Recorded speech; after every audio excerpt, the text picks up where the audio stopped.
সমূহ সতীৰ্থবৃন্দৰ লগতে ৱাৰিয়ৰ্ছৰ ৰাজ্যিক কমিটিৰ সকলো বিষয়ববীয়াক মই শিৱসাগৰৰ পৰাই মই সংগ্ৰামী অভিবাদন জ্ঞাপন কৰিছোঁ।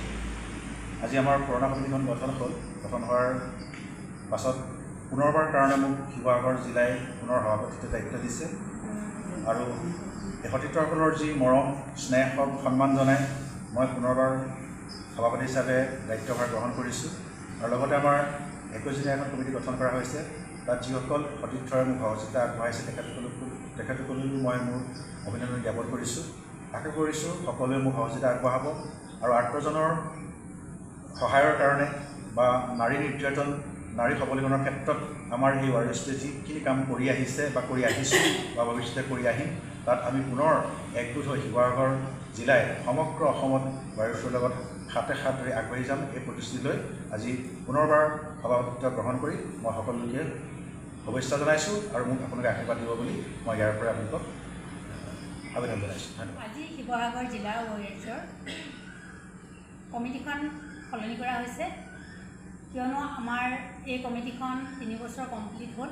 সেইটো কাৰণে আজি আমি সম্পূৰ্ণৰূপে পুৰণা কমিটিখন ভংগ কৰি আজি আমি এখন নতুন কমিটি গঠন কৰিম আৰু এই কমিটিখনৰ মুখ্য উপদেষ্টা ৰূপজ্যোতি নেওগ দত্ত, উপদেষ্টা হৈছে নীলোফাৰ আনম, ৱাহিদ আলী, কিৰণ বৰুৱা, সভাপতি সন্মানীয় প্ৰাঞ্জল প্ৰতিম বুঢ়াগোহাঁই, উপসভাপতি পাৰবিন বেগম, ৰূপাঞ্জলি চেতিয়া আৰু কৃষ্ণা গগৈ, সম্পাদিকা ৰঞ্জুমণি বৰা, সহ সম্পাদক সুনীল গগৈ, জনসংযোগৰ সম্পাদক তাজুদ্দিন আহমেদ আৰু চাহাৰা বেগম, বিত্ত সম্পাদক ইয়াছিন আহমেদ, সহ বিত্ত সম্পাদিকা কল্পনা বৰুৱা।